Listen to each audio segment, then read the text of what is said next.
don't need a following to have a successful and thriving print-on-demand business. However, the market is constantly changing, and what worked 2 to 5 years ago does absolutely not work today. So in today's video, I'll go over the exact steps to have a thriving print-on-demand business without a following. If you're new here, my name is Andreas. I've done over $1 million in revenue in less than 3 years as an Etsy print-on-demand seller from Sweden. In that same time frame, I've also made about $240,000 in revenue on Amazon Merch on Demand as a side gig from Etsy. This whole video will be split into 5 different categories of things that you need to actually have a thriving business with print on demand. And the first one is research. So the first thing that we got to know is where to sell. So I've made most of my profits on Etsy. That's what I definitely recommend because that's where I have all my experience.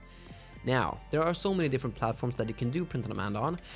It can be Redbubble, it can be Zazzle, it can be TeePublic, it can be Amazon Merch on Demand, it can be Etsy, it can also be Amazon Fulfilled by Merchant, so Amazon FBN is what it's called. You can also do Amazon FBA. There are just so many different types of and like variations of this stuff. So I would recommend 3. If you are gonna start off on any type of platform, I really like vibe with how Alex Ramosi sees this, and I think it's just important to focus on one platform and with one avatar. So I started off with Etsy, and that was my main focus. As I applied for Amazon Merch on Demand, I got that account, and what actually worked there is just to put up designs that worked from Etsy onto Amazon Merch on Demand. But the key thing was that I focused on Etsy, as that was the main thing that I did. So all platforms are different from each other, so I would strongly recommend to focus on one. And the 3 platforms that I would recommend all in all would be like Amazon Merch on Demand, if you can get in, or since Printify just launched their Amazon integration, I would recommend doing Amazon together with Printify, which is called Amazon FBM. Otherwise, I would focus on Etsy. Etsy is where I've done all of my profits, so that's where I have most of my experience, but I've also done Amazon Merch on Demand, as I mentioned earlier in the video. So now we know where to start. You would just need to pick one of those avenues to focus on, go all in on that, so you learn that platform in and out, so that you can actually like be good at it. Now we know where to sell. Now we need to know what to sell. And the best thing about Printify these days is that if we want to learn what to sell, Printify gives us data on what sells best overall on their whole platform, which makes the product research so much easier. We can just, from this, just gauge what actually is selling with print on demand. Like this data, for instance, it comes from the 27th of October. So basically, like I'm filming this on the 10th of November. So basically 13 days ago. And what we can see here is that the top 5 items here, 1, 2, 3, 4, 5, is all apparel. And this is a statistic that I've seen previously, but apparel basically is like the biggest chunk of the whole print on demand market. So I would strongly, if you start off with print on demand, we can easily like say that it's saturated, but that all in all just means that there's a huge demand for the actual thing that is actually being like, so to speak, saturated. I would strongly recommend to focus on apparel, since that's the most popular product category according to Printify Insights. Okay, so now we know where to sell, we know what to sell, but we also need to know what to actually design for it, because the design is what's going to carry us. So when it comes to this stuff, like I've had all of my like success mainly with Etsy, also Merch on Demand, but mainly with Etsy. That's where like the bulk of my income comes from. So if we just focus on Etsy for this one, we need to know what to design for, and the best way to do that is to just go to the search bar here. Since we know that it's apparel from these insights here, let's like t-shirt is the like basically the top one here. So let's just search for t-shirts. Now we can apply some filters here to make this easy. Since I live in Sweden, I gotta make sure that this says it ships to the US, since that's my target market. It already does that. Apart from that, we need to apply the physical items filter, and then the star seller filter here. And then in the search bar, we swap out star for best. And this way, we only see the best sellers for the given niche that we're searching for, which is really important. So let's see here what we can do. What we want to basically learn at this, like from this stuff, is to just see what are we actually going to design for. So we have, for instance, some cats. We have lots of different things. Nurses is a huge niche that to be in. We have Christmas. Since Christmas is just around the corner, this is also a huge thing to be in. But a big thing that I would strongly recommend to do is personalized stuff, since that, in my experience, this has like garnered a higher conversion rate just because it's personalized. So something like this, for instance, is something that I could definitely recommend, with just its names and just some simple Christmas design. What we're trying to basically see with this type of research is to see which type of elements are like common when it comes to like multiple best-selling listings. We want to basically write up which of the elements are like the best-selling elements so that we can combine them in new ways to create something new to the platform. Let's see if we can find some just on the first page here. Now remember, all of these are bestsellers here, and we want to find common denominators within these bestsellers, within the designs of them. One that I'm feeling, like the retro vibe, like this and this has a really strong retro vibe. This one is cursive, this one is cursive, this one is also cursive, this one is also cursive. Okay, so cursive we can see is a font that is commonly used here. So we'll just write up cursive font. This one is also a retro design, like a retro vibe. I think we have 3 now that are really have a kind of the same retro vibe, retro, and also these type of designs. But I think we can simplify them a bit more. This one has a college type of design, like college font. This one also had a college font up here. So maybe like college could be something. This one is also like college vibe. So 3 of them at least have a college vibe. So college. So these are the 3 elements that we'll start off with. Like generally you want more to have more to pick and choose from, but we would basically combine these in different ways to create something new to the platform. So another important part about this whole thing is to know about copyrights and trademarks. So when we scroll through this whole page, one thing that you could probably see here is that there are some things that pops out. This one, for instance, uses someone else's likeness. So like this one is the likeness of Stevie Nicks from Fleetwood Mac. Yeah, exactly, from Fleetwood Mac. So we can't use someone else's likeness. That's not okay unless we have their permission. That basically infringes on that. You can't use that stuff. Another thing that is someone else's copyright is the Beatles. Since someone else holds like that trademark, you can't use someone else's property, which is the Beatles. So that one is definitely like also copyrighted. Can't use that. This one is also someone else's copyright. When it comes to just copyright, if someone has created something like the Beatles or like this thing, I think, or like someone else's likeness, since we don't own that and someone else's own that stuff, like that intellectual property, we can't use that. That's just the most important thing about this thing. So knowing about trademarks and copyrights is crucial to do this, because if we get like 4 or 5 infringements on our account, we can get our whole shop suspended because of it. So we can never like to use someone else's copyrights. But apart from that, there are also trademarks. So this one, like, you should never do anything like this. This is the most obvious one.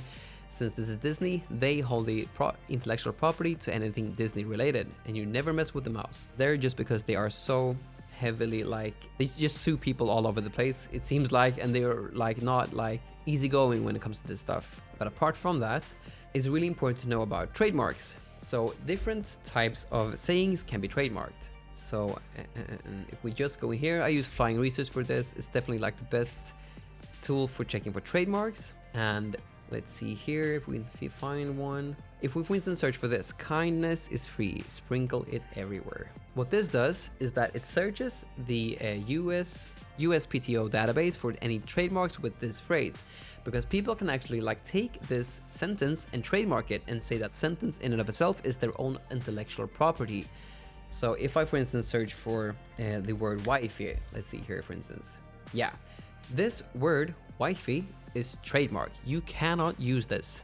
So if you would, for instance, put up a listing that says wifey, even though it's a commonly like used word, this one is trademarked by someone, and you can't use that because this person, you can't use it and profit off of a design that says wifey, because someone actually like owns the trademark for it for clothing. So if you put like in, for instance, make a shirt that says wifey, that infringes on this trademark because this specific person holds the trademark for like putting wifey on clothing. So they can put the word wifey on clothing. So you can infringe. It's always just important to check for trademarks when it comes to different sentences, because people can hold like trademarks for every kind of sentence there is. So that's a hugely important thing to know when it actually comes to trademarks and copyrights. Now, let's go into the design part of the whole thing. So if we just make a design, what we always want to do, in my opinion, is do a design that is 4500 by 5400, and that's the design dimensions that Amazon uses, and it works perfectly for Etsy as well. Now we want to make a shirt that said, let's see here, like we want to take these type of elements and combine them in like a new way. So what we want to see here is that when there's like, if there is a type of design that you want to make, like let's say for instance, let's just go into this niche, the nurse, like the nurse niche, nurse t-shirt, and then we do the same filters. So physical items, and then star seller, and then we swap a star for best. This type of design is here. So we can, like if we put a design that is really similar to this into this niche, we won't sell, because there's already an established listing within that has this exact design. So the thing to do is just to take these elements and see if we can combine them in a way that hasn't been done in this specific niche. This is really, really important. Probably could do here, I think. This is a great way. This one has combined the goose niche with the nurse niche, which is really, really hilarious, because the gooses have been super popular this year. Let's see here. I have an idea. Let's do it something maybe like, I always use Creative Fabrica for all of my like fonts and stuff like that. You can find a link in the description if you want to use that. So let's find a retro font. I like this, the Augusta one. So I already have that. I think it usually say that. Yep, I already downloaded that one. Then we need a cursive font. I really like this signature one or this Chica one, I think. Yeah, the signature one is really good. I already have this one too. So we'll use that. I press T to get a text element. And then we just go here, and then we search for the Augusta, and then let's get another one, and that's the signature one. So let's make something like this, for instance, but let's do it like for instance, we can copy this exactly. You should never copy anyone on Etsy, because that like it's just a really like unproductive way of approaching this whole thing. So let's see here. We'll do it like this, and then just say nurse Sarah, something like that maybe. And then we could basically do something like this maybe. We could do these, for instance, in different colors if it works, but I think we'll just keep it like this. I always usually like to have my background in blue, see how it looks on both white and dark garments. What we basically have done here is just combine these two different elements that we found through our best selling elements list. We combine the retro font and the cursive fonts to create something new to the platform itself. So this one says Nurse Sarah. This one also says Nurse Sarah, but this one has a totally different value proposition because it uses different fonts and it looks a lot different compared to this one. Because remember that the most important variable to actually get sales is the design. So this is the way that we have to stand out in the niche itself. All right, now there are two more things that we need to know about when it comes to this. And the next part that's really important to know about is the offer itself. What we basically need when we start off our journeys, just in the beginning, like if you're in your first 100 sales, for instance, I would strongly recommend you just keep it simple just to get going. You can optimize later on. But what we mainly need now in this day and age is a proven thumbnail, we need a size chart, and we need a guarantee. I'll go into every specific one here. First, we need to just have a proven thumbnail. So if we just search for t-shirt again, how do you find a proven thumbnail? That's really, really simple. Basically, you go to search, you make sure to filter it correctly. It only shows the best sellers now. Okay, we are gonna sell some kind of t-shirt is what we found. Which of these listings have the same type of thumbnail? So we can see that this one and this one has the exact same thumbnail, just with different design of it. This one has the exact same thumbnail as well on it. This one and this one is also the same. This one, there's like 4 images with the same thumbnail. We found this one too. This is the comfort color shirt, which we found basically here, which is the 4th most popular list item to sell through Printify now. What we can do then is sell this specific one.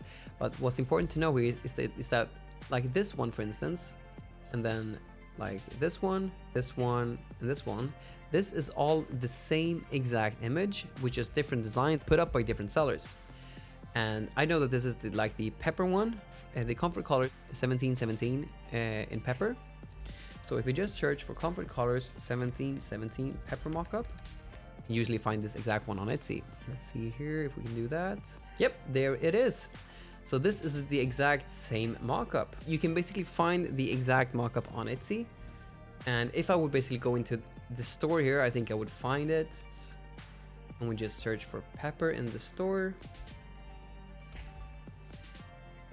There it is. This is the exact same mockup, just with this specific seller's design on it. So you would basically purchase this one to have as the main thumbnail.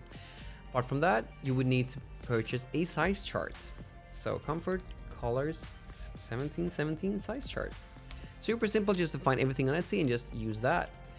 So we can then just basically purchase something like this and use that as like the sizing guide for our listings. The third thing you need is a guarantee. Now, a guarantee should be simple, and it should just say something like, if you're unhappy with your purchase for any reason, you can get a refund or replacement within like 17-14 days if they just contact us within like 7-14 days. Just something simple like that. And how to display within the listing would basically be something like this. I've made this one previously, but basically you would have a t-shirt here instead, like displaying the design on top of the mockup, and then the guarantee would be under it, because it's just important to like remind them of how the design looks, because everyone is so visual and it goes so fast, and it's really important to have the guarantee in the images as well, because people just mainly view the images. This is just what you would need for the guarantee itself. Just something simple like that. You would obviously design it a bit more to make it look more professional for the shop itself, but this would be the main outline of it. Now, the last thing you need is a launch strategy.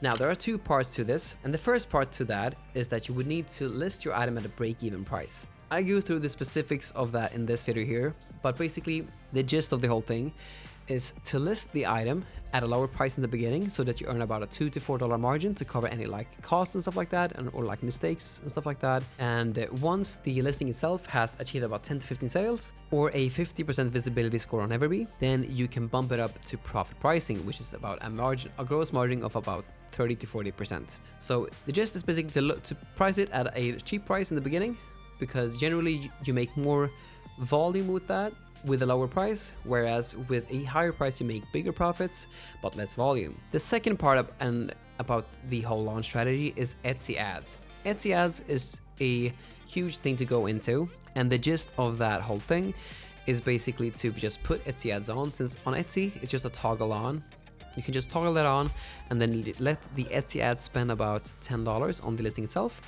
If it hasn't achieved your break-even ROAS at that specific point, then I would just turn it off and go to the next listing. But it's a hugely important thing to actually garner rank in today's day and age if you want to really make Etsy a big and worthwhile business. Now, there's a lot to Etsy ads. I won't be able to go into all of that into this video, but that was basically the gist of it. If you want to learn more about Etsy ads, you can watch this video right here. Anyhow, thank you so much for watching, and I'll see you in the next one.